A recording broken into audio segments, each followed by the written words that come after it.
ஒரு செனை ஊசி -196 டெம்பரேச்சர்லேருந்து வெளியில் எடுத்தால் எவ்வளோ நேரம் உயிரோடு இருக்குது அப்படின்றத நம்ம இதில் பார்க்கலாம். அதுக்கான காரணமும் இருக்குது, அதை சொல்கிறேன். ஸோ வெளியில் எடுத்தால் இப்படி 35 டிகிரி செல்சியஸில் அதை குளிர வச்சு தான் மாட்டில் கருப்பையில் செலுத்தணும். ஸோ அப்படி செலுத்துறதுக்கு முன்னாடி நாம் அந்த உயிரணுக்களை வெளியில் வச்சு மைக்ரோஸ்கோப் மூலிமா பார்க்கலாம் எவ்வளோ தூரத்துக்கு அதோட உயிர்ப்பு தன்மை இருக்குது, நீந்தும் திறன் இருக்குது அப்படின்றது. கருப்பையில் செலுத்தக்கூடிய அந்த ஒரு 3லேருந்து 5 நிமிட காலகட்டங்களுக்குள்ளே அதோட நீந்தும் வேகமும் உயிர்ப்பு தன்மையும் இதை மாதிரி தான் இருக்கும். இந்த உயிரணுக்கள் நல்லபடியாக நீந்தி உள்ளே போய் கருமுட்டையை வரைக்கும் சேரணும். அதுக்கு இந்த நீந்தக்கூடிய தன்மையும் இந்த உயிர்ப்போடு இருக்கக்கூடிய ஆற்றல் ரொம்ப முக்கியம். இது 3 நிமிஷம்.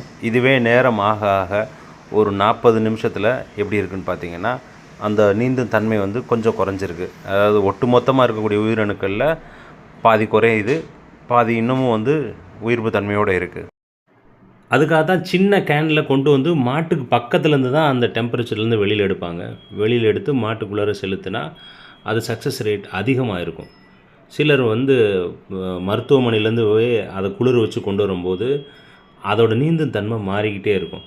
அப்படி இருந்தும் பார்த்திங்கன்னா இந்த மாதிரி 60 நிமிஷம் 1 மணி நேரத்துலேயும் கூட நீந்தும் தன்மையோட கூடிய உயிரணுக்கள் இருக்கும். இருந்தாலும் அந்த செனை பிடிக்கக்கூடிய விகிதங்கள் மாறிக்கிட்டே போகும். அதனால தான் சிலர் செனை ஊசி போட்டால் பிடிக்குது, சிலர் பையிலே கொண்டு வராங்க, சிலர் வந்து பஞ்சில் சுற்றி ஃப்ளாஸ்கில் வச்சுருக்காங்க, சிலர் வந்து கேனில் கொண்டு வராங்க.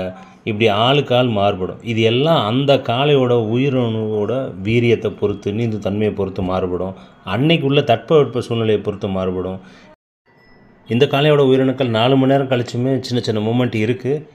எல்லா நேரமும் இதே மாதிரி இருக்கும் அப்படின்னு சொல்ல முடியாது. அதனால் நம்ம செனை ஊசிக்கு கூப்பிடும்போதும் சரி, செனை ஊசி போடுறவங்களும் சரி, சரியான டெம்பரேச்சரில் மெயின்டைன் பண்ணி மாட்டில் செனை செலுத்தியிருக்கோமான்றதை உறுதி பண்ணிக்கணும்.